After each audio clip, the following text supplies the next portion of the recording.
le monde, je vous retrouve aujourd'hui pour une nouvelle vidéo. Le décor a changé, je vais voir à quoi ça ressemble, enfin je vais voir si la qualité est meilleure ou pas, enfin si c'est mieux ou pas, j'espère. Sinon, sinon ça me ferait chier, même si bon c'est qu'une vidéo donc c'est pas si grave.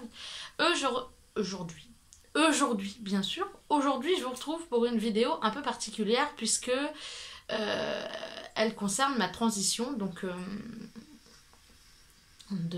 ma transition FTM, donc female to male, donc ma transition transgenre, et plus particulièrement le changement de prénom à l'état civil. Je parle bien aujourd'hui du prénom et pas de la mention de sexe sur la carte d'identité et, et à l'état civil également, puisque ça c'est encore autre chose et je vous ferai une vidéo particulière à ce sujet. Le changement de prénom est quand même relativement simple à faire. Il suffit d'aller à la mairie donc, de votre localité, enfin de là où vous habitez, ou à celle... ou à la mairie de l'endroit où vous avez où vous êtes né. J'étais en train de chercher une phrase avec où vous avez, mais ça n'allait pas du coup. Où vous êtes né. Si c'est la même, tant mieux. Le plus simple, c'est quand même d'aller à sa mairie donc de vie, donc de son lieu de vie. Donc par exemple, moi je suis allée à celle qui était à côté de chez moi, puisqu'elle est littéralement à 3 minutes à pied, donc c'était vraiment l'option de facilité. Donc il faut y aller, il faut leur demander un dossier de changement de prénom. Alors soit vous pouvez y aller directement, soit vous pouvez le demander par mail. Moi je sais que je l'avais demandé par mail, je l'ai rempli et j'ai photocopié tous les documents qui étaient nécessaires pour compléter la demande avant d'aller directement là-bas et de rendre le dossier du coup rempli et complet. Alors je pense que ça dépend des mairies, même si globalement je suppose que les papiers demandés sont à peu près les mêmes. Moi je me souviens que y avait le logo de ma mairie en haut du papier. Il nous demande notre identité donc actuelle, enfin celle que vous avez au moment où vous faites la demande. Donc vous remplissez la date de naissance, le lieu de naissance, le lieu où vous habitez, pour s'assurer que vous habitez bien dans cette ville-là. Sinon, ils vous renverront vers la mairie de votre lieu de vie.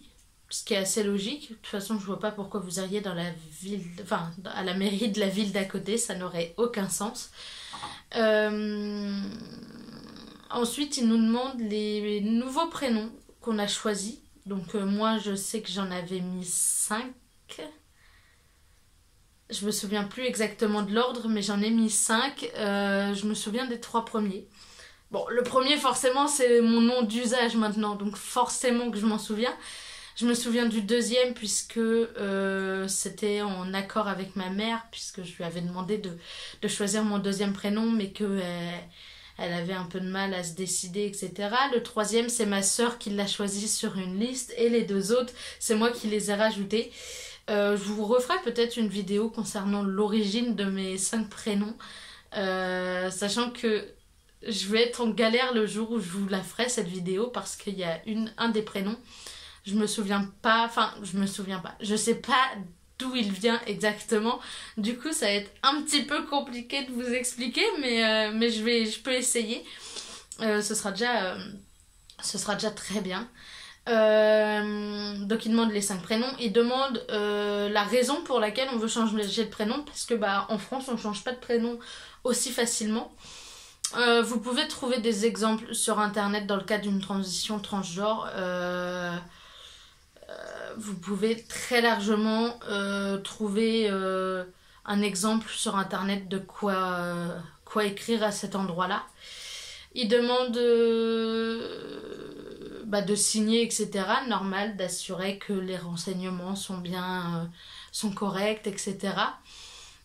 Il vous demande une adresse mail et un numéro de téléphone aussi. Le numéro de téléphone, c'est pour vous appeler si jamais... quand ils ont la réponse. La petite anecdote, c'est que moi, j'ai rendu mon dossier et que peu après, j'ai changé de numéro de téléphone. Ce qui fait que ils se sont retrouvés à essayer de me contacter alors que j'avais plus ce numéro de téléphone là. Donc ils n'ont pas pu me prévenir. En plus, ils voulaient m'envoyer un courrier comme quoi c'était bien prévu, sauf que le courrier n'est jamais arrivé. Alors où est-ce qu'il est passé, on ne sait pas, mais le courrier n'est jamais arrivé. Ouais, un petit peu compliqué toute cette histoire. Mais en soi, il n'y a aucune raison que ça se passe mal et que ça se passe comme ça. C'est juste que genre j'avais une poisse énorme. Moi, j'ai découvert que le changement avait été accepté en me connectant sur mon compte Amélie, donc de la sécurité sociale, la caisse primaire d'assurance maladie.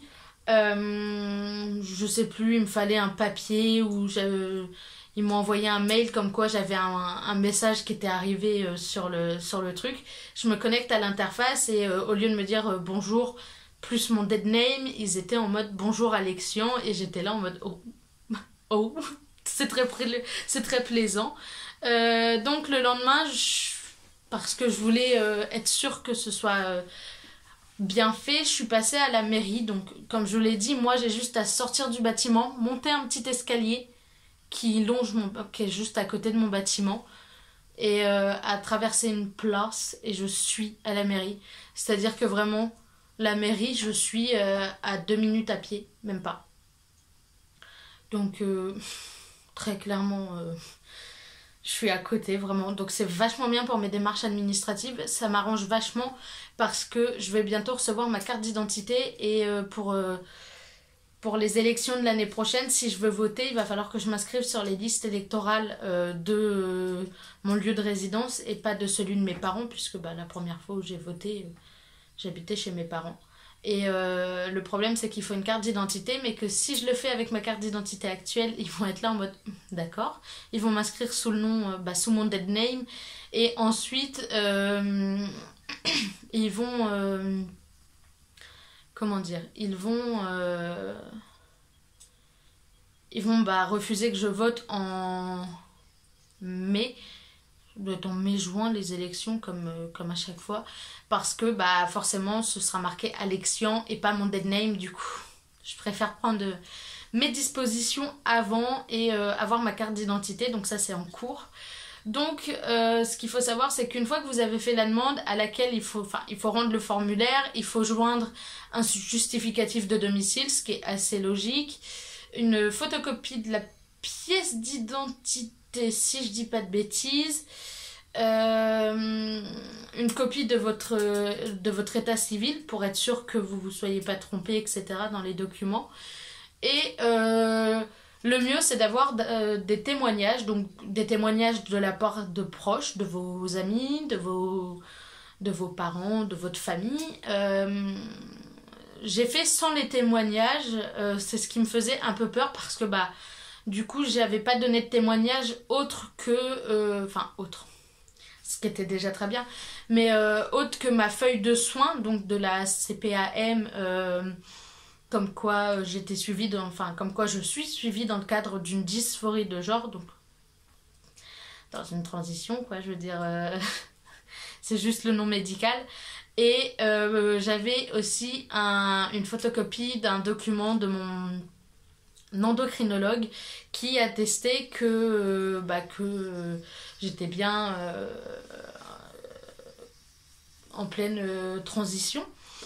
Donc ça me faisait un peu peur parce qu'il n'y avait pas de témoignages de mes proches qui indiquaient que je m'appelais Alexian, que je me faisais appeler Alexian et plus par l'autre prénom.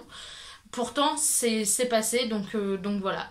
Les témoignages, il y en a des exemples sur internet. En gros, c'est une personne de votre entourage qui va faire une déclaration sur l'honneur en quelque sorte, où cette personne expliquera que vous vous présentez d'une telle façon et plus d'une telle façon, que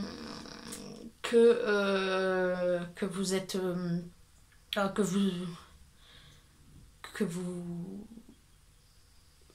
vous vous présentez comme tel et que vous avez abordé un rythme de vie plus dirigé vers l'autre genre, enfin vers le genre auquel vous vous identifiez. Donc si vous êtes une fille, vous vous habillez comme un mec, enfin comme un mec.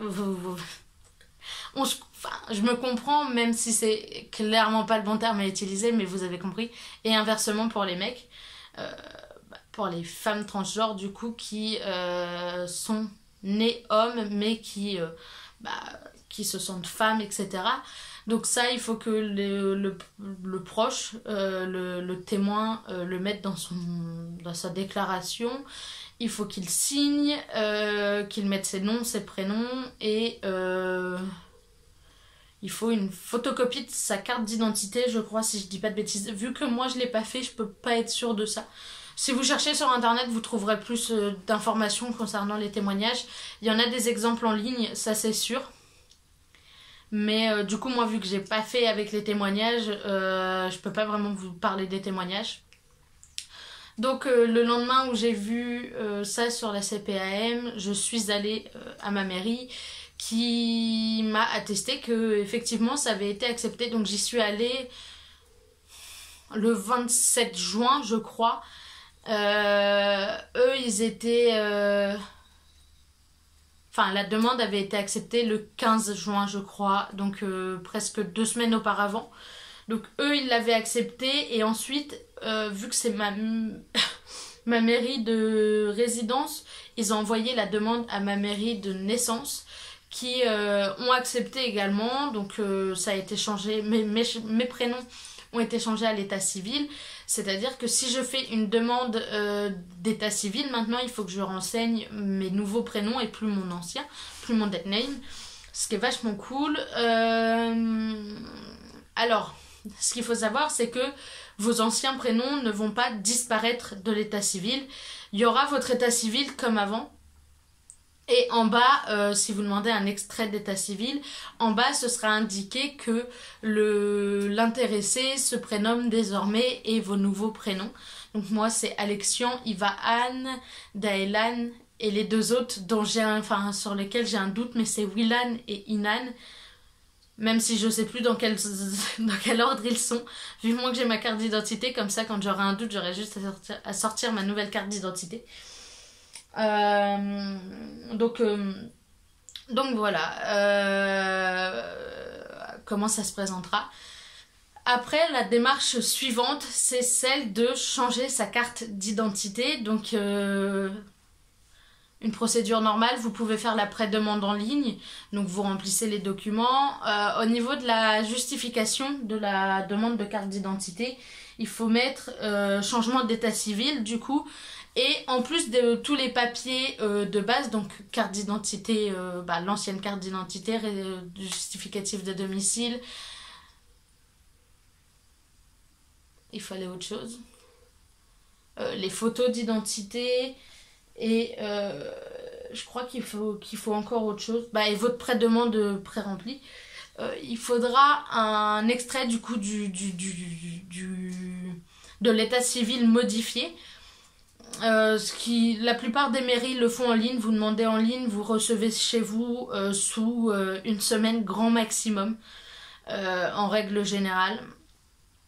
Et c'est la seule particularité, c'est que il faut un extrait de l'état civil, sinon ils peuvent pas ils peuvent pas faire votre demande, ils peuvent pas faire la demande de la carte d'identité. Moi, j'ai traîné un peu à le faire, la carte d'identité, je l'ai fait récemment, donc j'ai pas encore ma nouvelle carte. J'ai encore l'ancienne carte avec mon ancienne photo qui a été faite en 2019, je crois. Donc c'est un peu compliqué. Un peu chiant, du coup, parce que vraiment faire 2 cartes d'identité en l'espace de 3 ans, c'est pas une vie, clairement, mais c'est un grand soulagement. Déjà, ça a été un grand soulagement personnel quand j'ai reçu l'avis favorable, enfin quand j'ai vu que c'était accepté et qu'on me l'a dit de vive voix, que c'était bon, que je m'appelais Alexian maintenant. C'est un grand soulagement et la carte d'identité c'est juste l'étape suivante et donc un grand soulagement aussi. Et j'ai juste trop hâte de pouvoir vous dire j'ai ma nouvelle carte d'identité. C'est juste l'une des choses dont j'ai le plus hâte au final, avoir ma carte d'identité entre les mains.